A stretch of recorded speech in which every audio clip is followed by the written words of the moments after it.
মহানগরীতে হার্ডলাইনে পুলিশ 2 শতাধিক গ্রেফতার, 176 যানবাহনের বিরুদ্ধে ব্যবস্থা। মহানগরীতে আইনশৃঙ্খলা রক্ষা, অপরাধ নিয়ন্ত্রণ ও জননিরাপত্তা নিশ্চিত করতে কঠোর অবস্থানে হার্ডলাইন রয়েছে পুলিশ।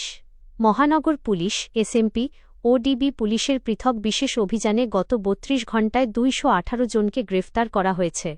একই সময়ে মহানগর ট্রাফিক পুলিশের অভিযানে 176টি যানবাহনের বিরুদ্ধে আইনানুগ ব্যবস্থা গ্রহণ করা হয়েছে।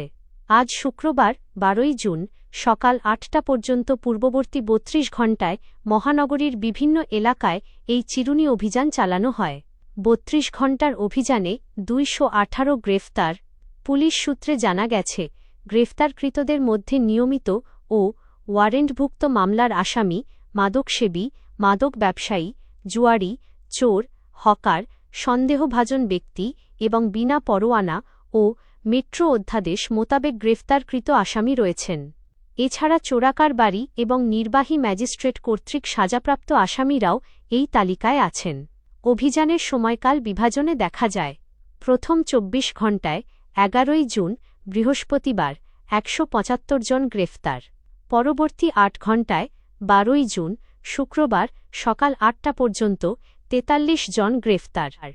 বিশেষ অভিযান চলাকালে বিপুল পরিমাণ মাদক ও ভারতীয় অবৈধ পণ্য জব্দ করা হয়েছে। উদ্ধারকৃত মালামালের মধ্যে রয়েছে ইয়াবাবড়ি 232 পিস, চোলাই মদ 36 লিটার, ভারতীয় কিটকাট চকলেট 1345 পিস, ভারতীয় অবৈধ চা পাতা 1215 কেজি। এদিকে অপরাধ দমনের পাশাপাশি মহানগরীর সড়কগুলোতে শৃঙ্খলা ফেরাতে একই সময় ট্রাফিক পুলিশ ব্যাপক অভিযান পরিচালনা করেছে। অভিযানে মোট 176টি যানবাহনের বিরুদ্ধে আইনানুগ ব্যবস্থা নেওয়া হয়। এর মধ্যে 77টি যানবাহনের বিরুদ্ধে মামলা দায়ের করা হয়েছে এবং 99টি যানবাহন আটক করা হয়েছে। অভিযানের বিষয়টি নিশ্চিত করে সিলেট মেট্রোপলিটন পুলিশের এসএমপি অতিরিক্ত উপকমিশনার এডিসি মিডিয়া মো. মঞ্জুরুল আলম বলেন, ভ্রাম্যমাণ আদালতে সাজাপ্রাপ্ত সকল আসামিকে বিজ্ঞ আদালতে সোপর্দ করা হয়েছে। এছাড়া অন্যান্য ধারায় গ্রেফতারকৃতদের বিরুদ্ধেও প্রয়োজনীয় আইনগত ব্যবস্থা গ্রহণপূর্বক আদালতে পাঠানো হচ্ছে।